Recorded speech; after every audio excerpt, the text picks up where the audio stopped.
Hay mucha gente, ya. Me avisan si se ve, ¿ya? Está bien, doctor. ¿Pueden ver?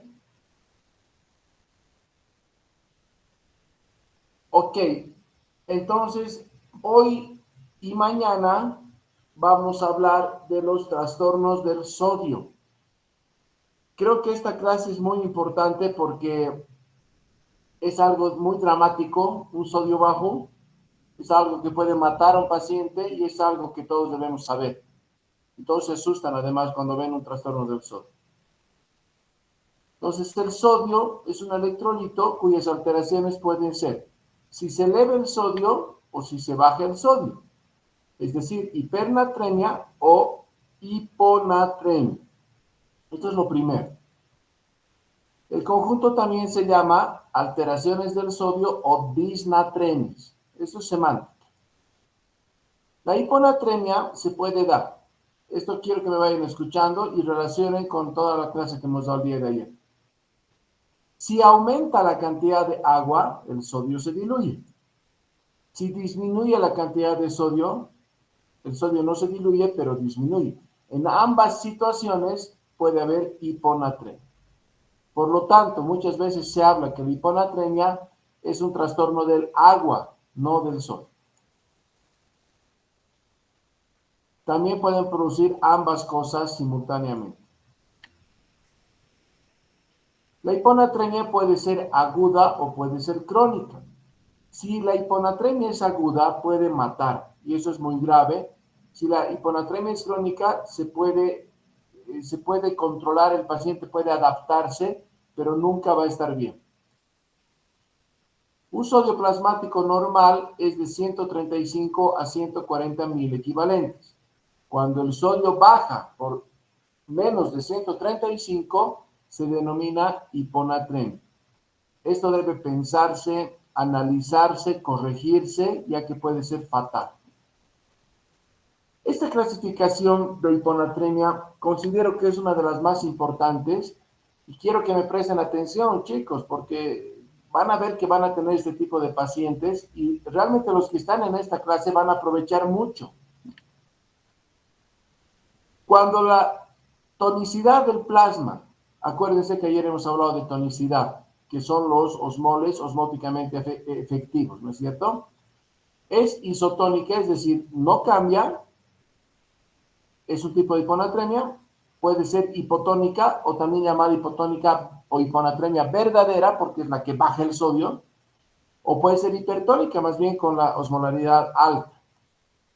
La hiponatremia hipotónica o verdadera con disminución de la osmolaridad y tonicidad se divide en hiponatremia hipotónica hipervolémica, hiponatremia hipotónica normovolémica o hiponatremia hipotónica hipovolémica. ¿Hasta aquí hay alguna pregunta? Es importante que entiendan esto antes de seguir. ¿Todo bien? ¿Me escuchan? Bueno, seguimos. Repito para que no haya dudas. La hiponatremia hipotónica o verdadera con disminución de la osmolaridad plasmática se divide en hipervolémica, normovolémica o hipovolémica. ¿Cómo evaluamos la hiponatremia? Si la hiponatremia es isotónica, quiere decir que la osmolaridad sérica es normal con sodio bajo, ¿no es cierto? Porque si no, no habría hiponatremia. Esto se llama también pseudohiponatremia y se da en dos situaciones, hiperlipemias muy severas o mieloma múltiple. Pero es pseudohiponatremia, no es una hiponatremia verdadera.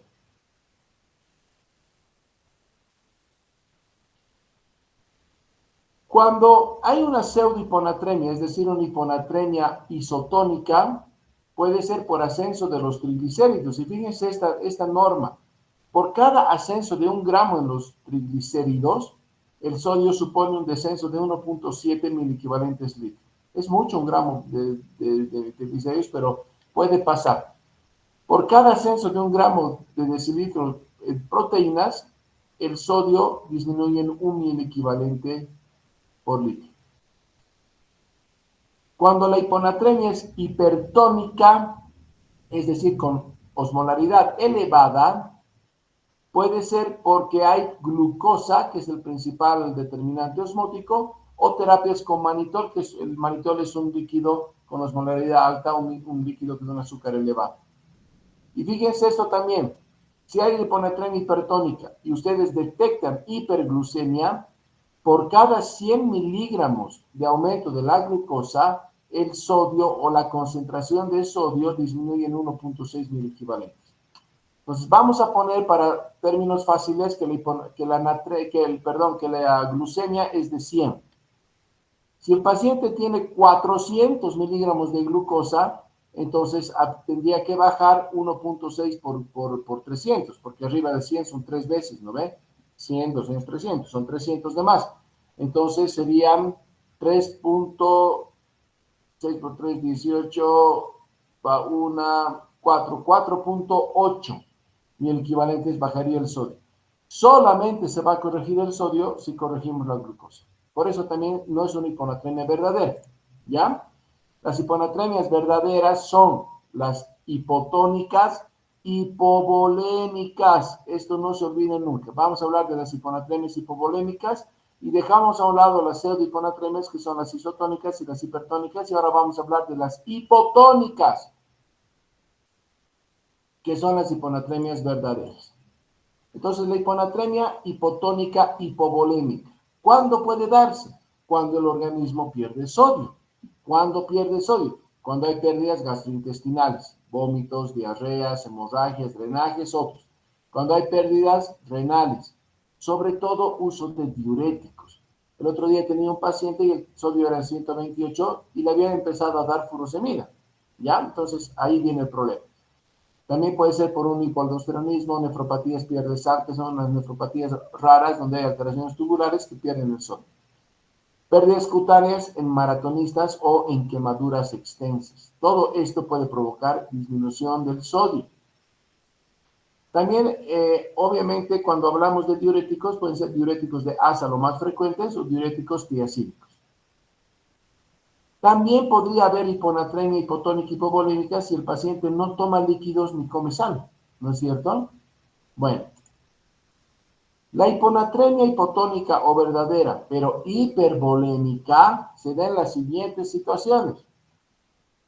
Cuando hay una reducción del volumen circulante efectivo, y ayer hemos visto que es el volumen arterial que perfunde los tejidos, hay una disminución del volumen, pero hay un exceso del líquido intersticial, ¿ya? Y esto se da en 3 situaciones: insuficiencia cardíaca, cirrosis hepática o síndrome nefrótico. Estas son situaciones hipotónicas hipervolémicas. Por eso se dice que cuando una insuficiencia cardíaca está muy avanzada, está peor, el sodio plasmático baja, ¿me entienden? Ese es un factor de mal pronóstico, igual en la cirrosis hepática. Entonces, la hiponatremia verdadera o hipotónica hipervolémica se da en estas 3 situaciones. Repito, insuficiencia cardíaca congestiva, cirrosis hepática o síndrome nefrótico. Por último, la hiponatremia hipotónica o verdadera, pero normovolémica. Cuando la hiponatremia es normovolémica, hay un cuadro que se denomina síndrome de secreción inadecuada de hormona antidiurética, que les voy a explicar ahora. Puede ser un déficit de cortisol o un hipotiroidismo. Entonces, cuando ustedes tienen un sodio bajo y el paciente no está hipervolémico y tampoco tiene hipovolemia, no ha perdido líquidos y está normovolémico, es probable que se trate de un síndrome de secreción inadecuada de hormona antidiurética o hipotiroidismo. ¿Ya? Solamente podría darse un cuadro que es una excreción de agua normal, pero cuando el individuo toma demasiada agua, esto se llama polidipsia primaria. Es un cuadro psicológico, psiquiátrico, donde la persona toma tanta agua que diluye el sodio, ¿ya? Pero esto es raro, no es frecuente, pero estas 3 cosas sí pueden haber. Bueno, el síndrome de secreción inadecuada de hormona antidiurética se refiere, escúchenme bien, a la liberación no fisiológica, es decir, no osmótica de hormona antidiurética.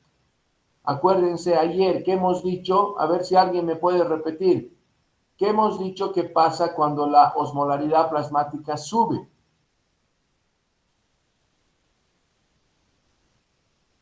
¿Quién se acuerda?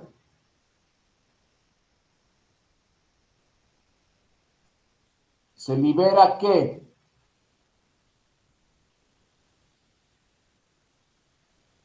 ¿Hay alguien ahí? Sí, doctor, estamos. Bueno, entonces, a ver, cuando normalmente en el organismo, ¿qué pasa cuando la osmolaridad plasmática sube? ¿Qué se libera? ¿La hormona? La hormona antidiurética, doctor, o vasopresina. Antidiurética, porque tiene que retener líquido, evitar diuresis, retener líquido para que el sodio otra vez se normalice, ¿no es cierto?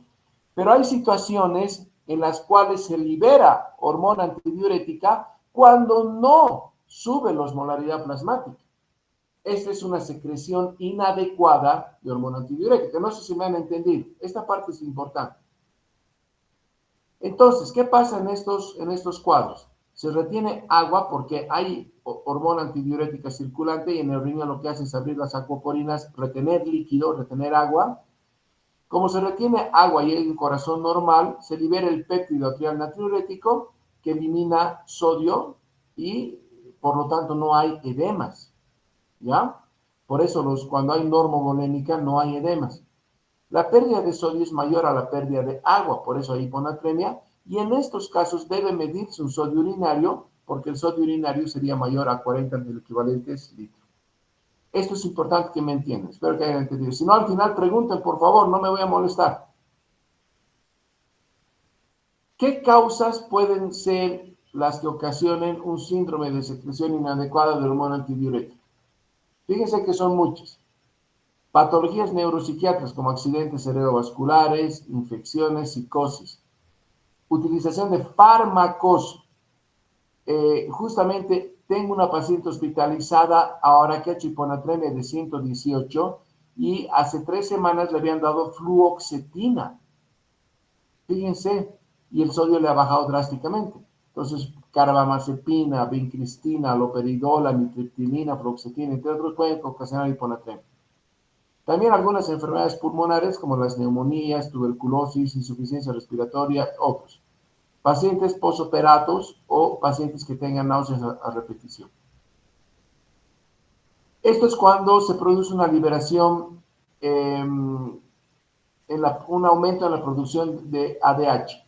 Pero también podría producirse el ADH por una producción ectópica en un lugar que no es fisiológico, no es en el hipotálamo.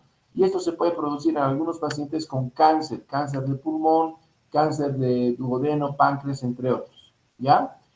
O muy raro, existe la hormona antidiurética que se da en ocasiones como medicamento y una administración exógena exagerada puede producir un síndrome de secreción inadecuada de hormona antidiurética. Entonces, con toda esa introducción a la forma, a la etiología de la hiponatremia y a la clasificación de la hiponatremia, ahora, ¿cómo vamos a diagnosticar la hiponatremia? Por supuesto que la hiponatremia tenemos que diagnosticarla con un sodio plasmático, ¿no es cierto? El sodio estará bajo. Pero una vez que el sodio esté bajo, debemos medir la osmolaridad plasmática y la osmolaridad urinaria. Sobre todo la plasmática, porque si la osmolaridad plasmática ha disminuido, entonces es una hiponatremia verdadera. Nosotros medimos el sodio urinario. Fíjense, esto nos da una alerta. Si el sodio urinario es muy bajo, orienta a que el paciente sea depletado de volumen, hay disminución del volumen circulante efectivo.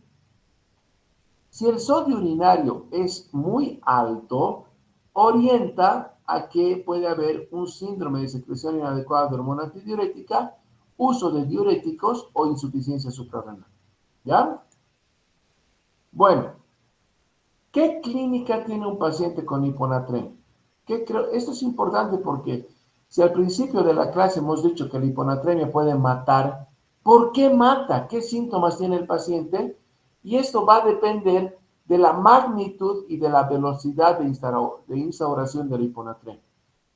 Si hay síntomas leves, el paciente va a tener astenia, va a estar ahí como que cansadito, anorexia, no tiene apetito, náuseas, empieza a vomitar, disminuye la concentración, ¿ya? Es decir, cuadros específicos, se desorienta, no reconoce a las personas, algo pasa. Y la familia se da cuenta porque él dice, por ejemplo, esta paciente que se hospitalizó con hiponatremia por fluoxetina, decía, esta no es mi casa, yo ¿dónde estoy? No reconocía su casa. A su hijo lo confundía con su marido, ¿me entienden? Esas cosas no son pues normales, ¿no es cierto? Entonces hay desorientación, confusión. Si la hiponatremia aumenta y es más grave, el paciente ya no va a tener solamente confusión, sino va a tener obnubilación, somnolencia, y si es más grave va a estar letárgico, y si es más grave estuporoso, y si es más grave convulsiones, y si es más grave entrará en coma el paciente. ¿Por qué pasa esto? Porque en la hiponatremia, acuérdense de lo que hemos hablado el día de ayer. Ayer hemos hablado de qué es la ósmosis. Me voy a sentir muy feliz si uno de ustedes me dice qué es ósmosis. A ver.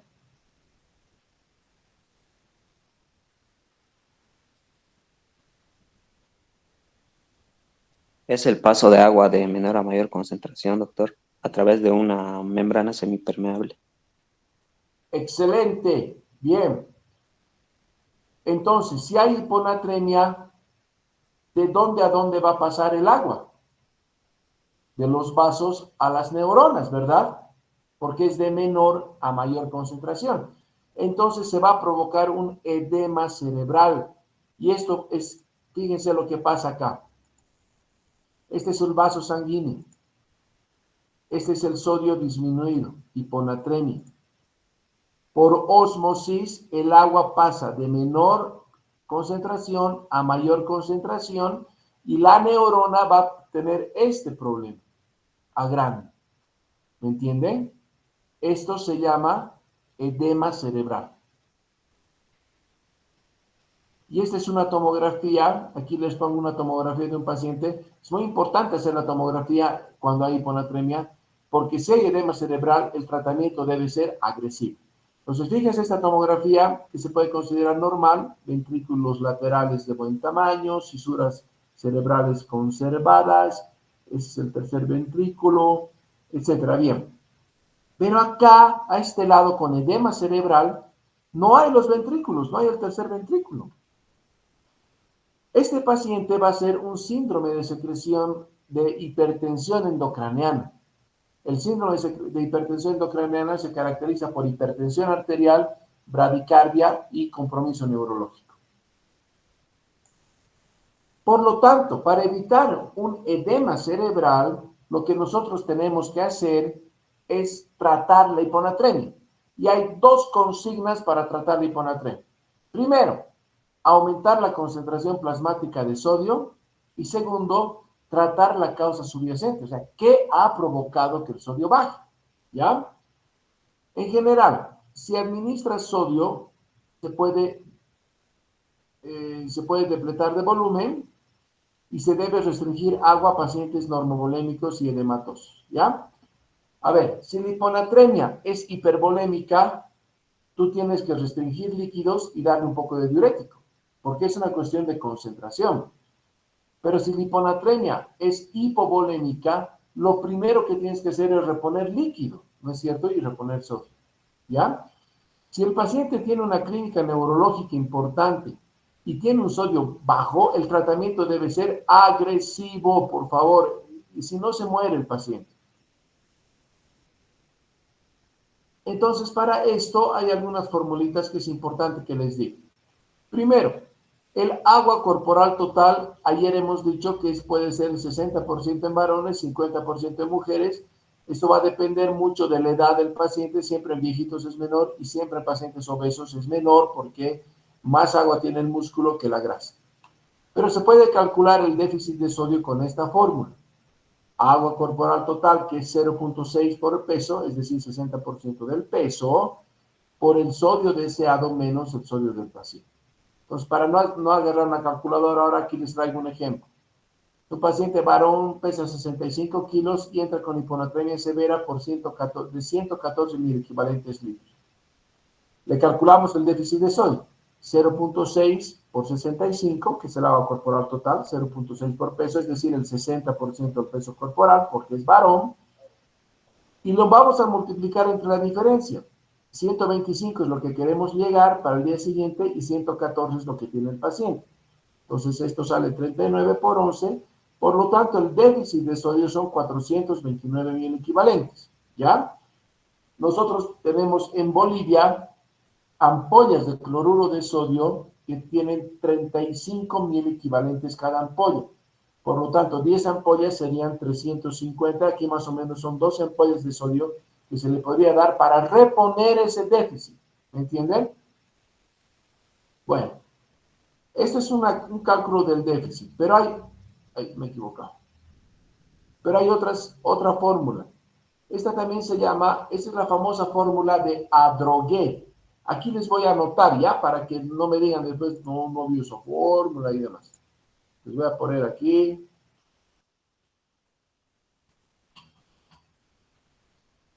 Fórmula de Adrogué. ¿Ya?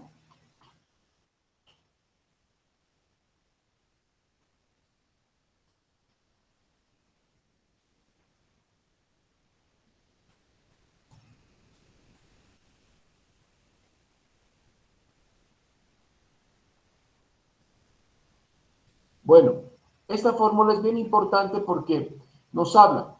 Este es el líquido perfundido. Es lo que tú le vas a pasar a un paciente. Vamos a hacer un ejemplo ahorita. Y eso es lo que tiene el sodio, el paciente, la natremia del paciente. Se divide sobre el agua corporal total que tú has calculado, 0.6 por peso, y le sumas 1.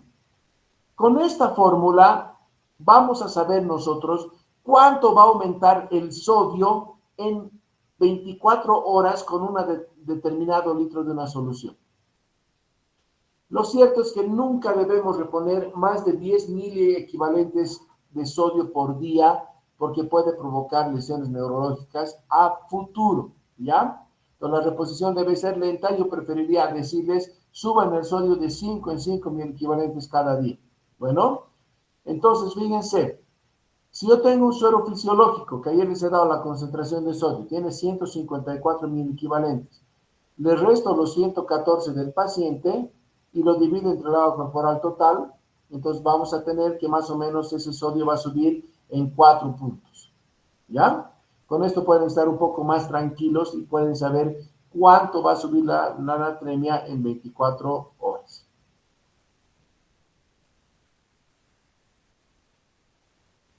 Nunca reponer el sodio en más de 10 miliequivalentes de sodio en 24 horas. Bueno, mañana vamos a hablar de hipernatremia. Voy a dejar de compartir ahora.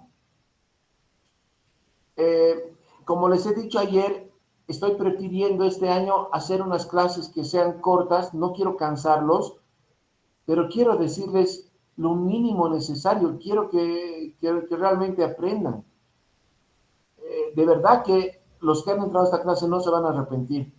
Inciten a sus compañeros a estar en teóricas, muchachos. Preguntas, comentarios, aportes, sugerencias.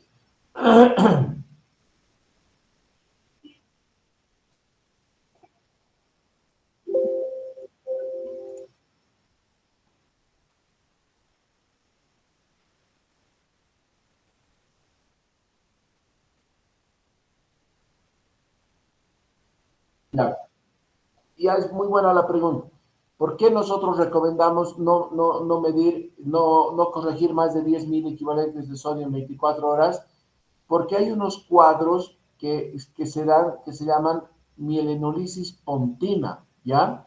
Los grupos basales del mesencéfalo, por ósmosis corregida rápidamente, pueden morirse.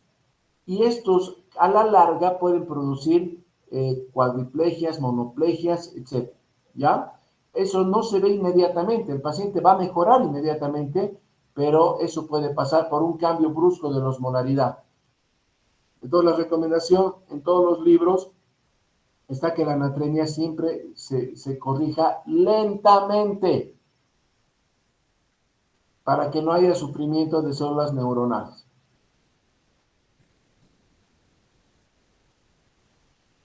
¿Alguna otra pregunta?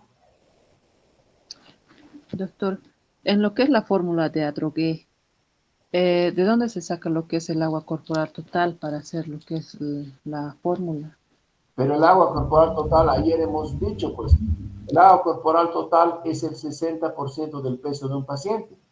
O también puedes hacer, por ejemplo, un paciente que para fines prácticos pesa 100 kilos, el 60% son 60. Ese es tu agua corporal total.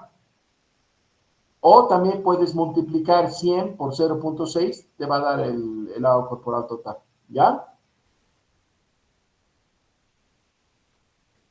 ¿Qué más?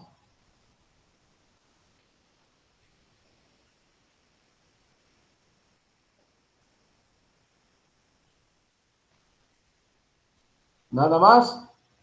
Ya. Mañana, muchachos, vamos a hablar solamente de alteraciones del sodio de hipernatremia, que es un tema bastante interesante también. ¿Ya? Hoy quisiera que lean hiponatremia, no se olviden, porque es un tema bien complejo, bien difícil, es bien difícil aproximarse al diagnóstico, bien difícil tratar al paciente, hay que tener muchos tips y espero que les haya servido esta clase. ¿Ya?